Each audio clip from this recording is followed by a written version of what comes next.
Hi, this is Stefan with the Path to Abundance, and in this video, I want to talk about heart brain coherence and why it is so important for you to establish the unity between heart and mind. Well, to start this off, I want to go back to what happens to us when we are little kids and little children in our society. When we are young, we want to pursue our big, bold, ambitious dreams, and we think we are limitless. We have limitless power. We are powerful beyond measure. That's what we think, and what we truly are at a core, at an energetic core. And that's exactly the time when the brainwashing of our well-intentioned parents, our teachers, and of society in general kicks in, and we start believing that we are not okay the way we are, and that we are not limitless, that we have limitations. We are told things as, oh, you want to be an astronaut, oh, you want to be a painter, you want to be an entrepreneur when you're grown up. Be reasonable. Be reasonable. Nobody can achieve that.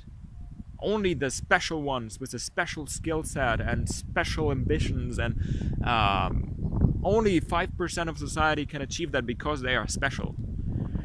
Well, the truth is, there are no special people on the planet. We are all human beings, and if somebody you aspire to become can achieve something, then you can do it too, because he's just another human being, you know?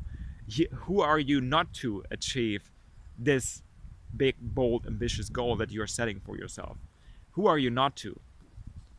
You are a child of God, my friend. You are a child of God. And with that, you have unlimited power. We are truly unlimited. Unlimited. We have limitless potential. Your potential is limitless, truly limitless. You can achieve anything that you can set your mind to for a long period of time. Okay. So, with that being said, when the conditioning kicks in and um, brainwashing kicks in from society, from parents, from teachers, our heart shrinks, our heart becomes smaller and smaller, and we begin to develop our logical thinking, our language, our reasoning. Our brains become bigger and bigger and take more and more responsibility for our day-to-day challenges, and our heart shrinks altogether.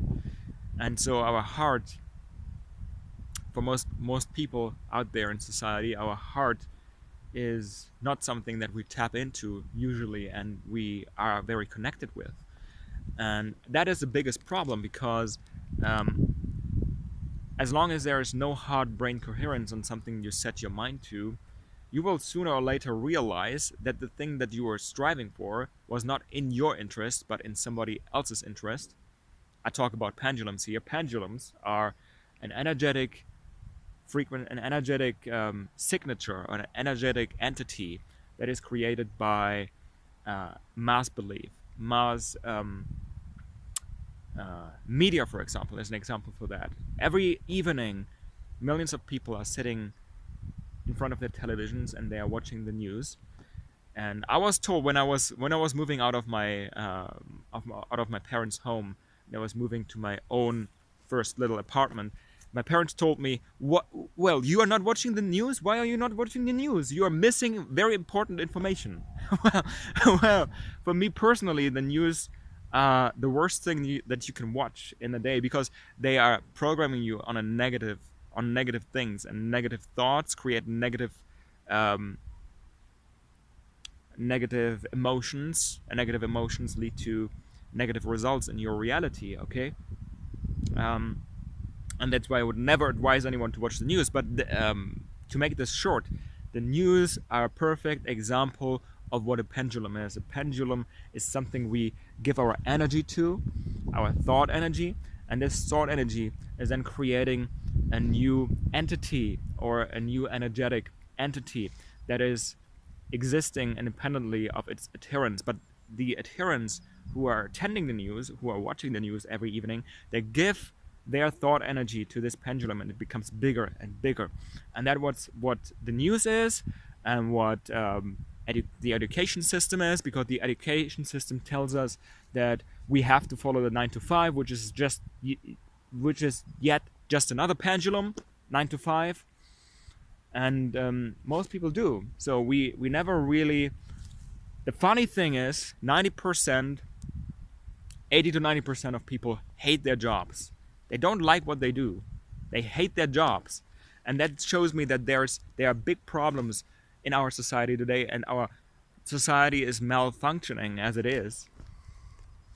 And the reason why 90% of the people hate their jobs, I believe, is because there's no unity between heart and mind.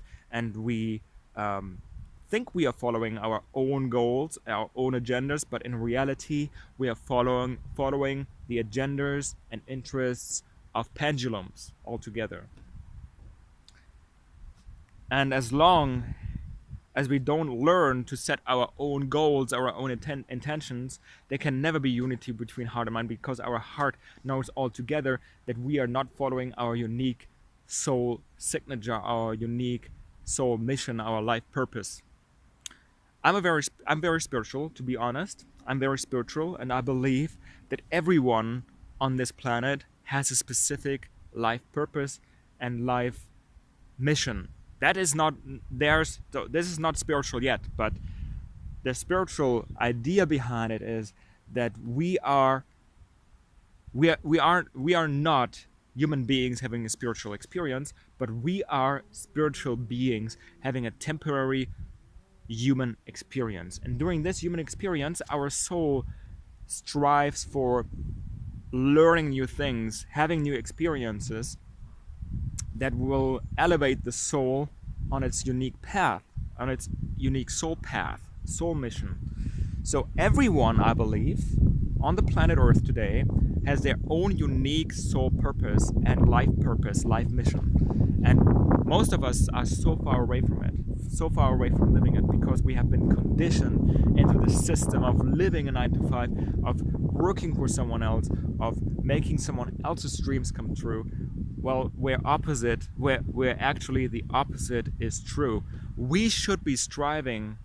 We are here on this planet to strive and become all that we can become, and live according our own agenda.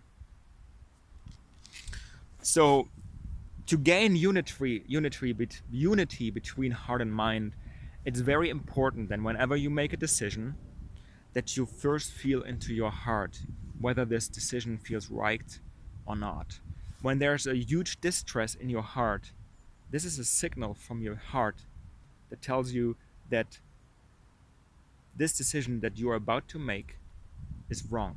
It's not in alignment with your heart. It's in alignment with your thoughts, and your thoughts and your brain can up with a whole lot of different things. But as long as there is distress in your heart, it's not the path that you should follow. So we, as a collective, we are very good at knowing what we don't want.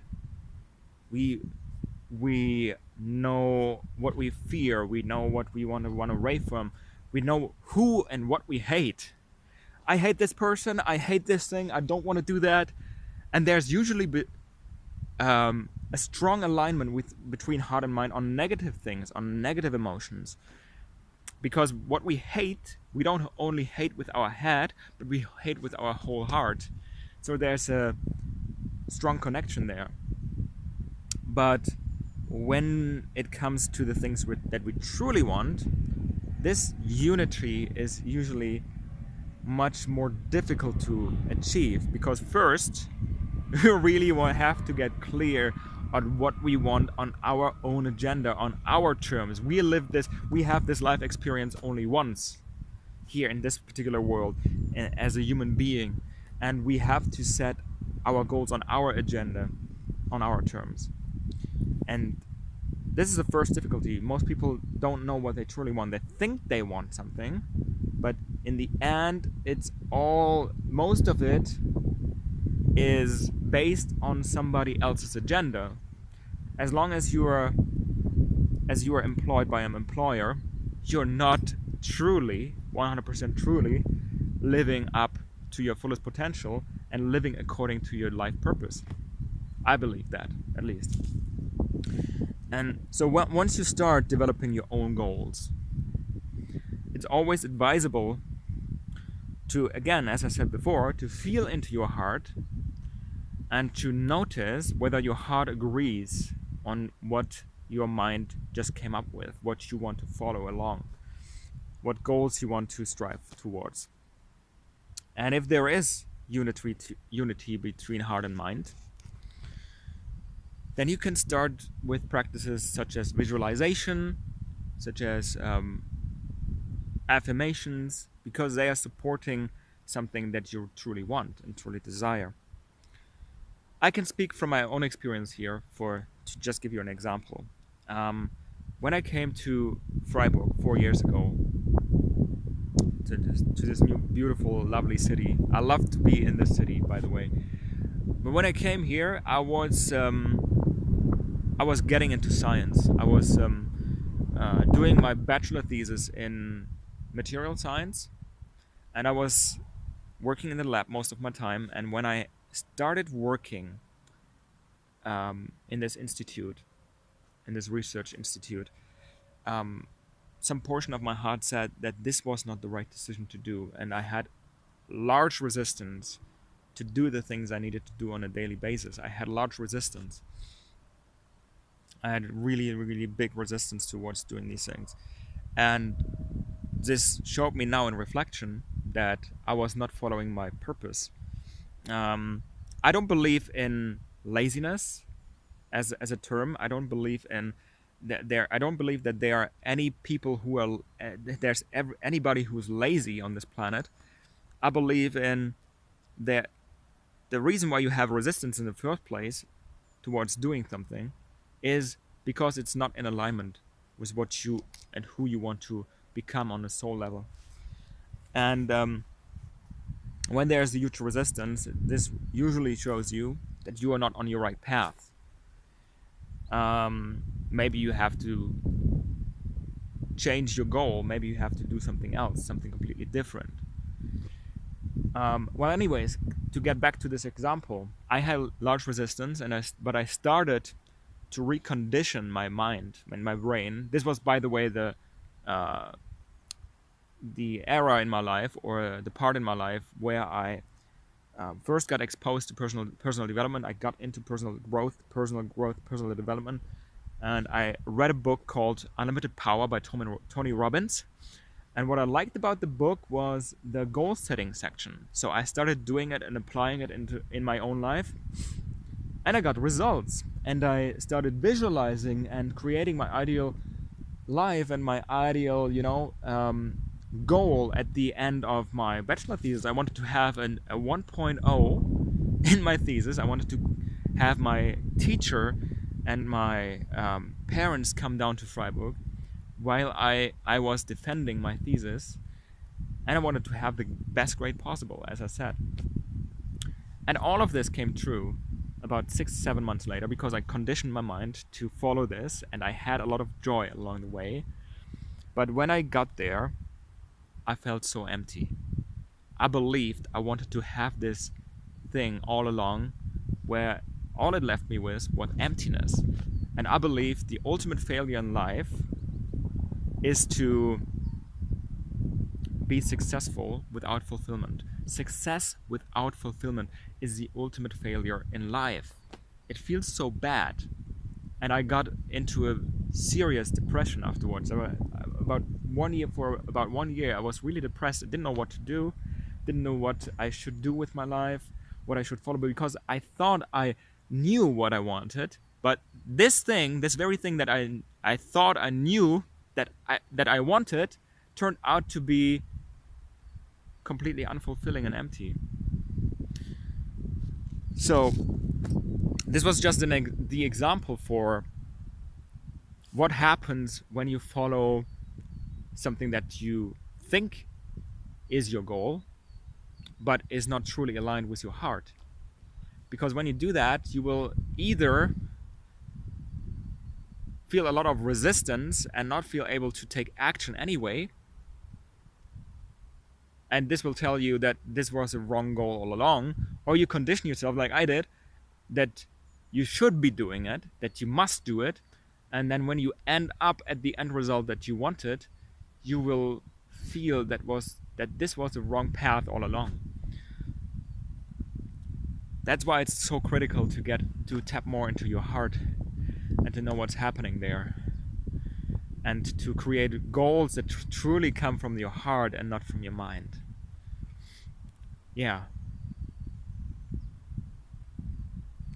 I think I mentioned everything that I wanted to say in this little video about heart brain coherence and unity of heart and mind. And if you're new to this channel, please make sure to subscribe down below. Let me know in your comments, in your personal comments down below, what you think about this video, whether you have experienced heart brain coherence and you are working on it. Maybe you know some special books about this that could help other people as well. So let me know in the comments down below, please. And hit the bell for notifications so you are informed about any new stuff that's coming up in my channel. I wish you an abundant, great, blissful day. And without any further ado, I see you next time. Much peace, happiness, joy, abundance, love, and until next time, I see you, my friend.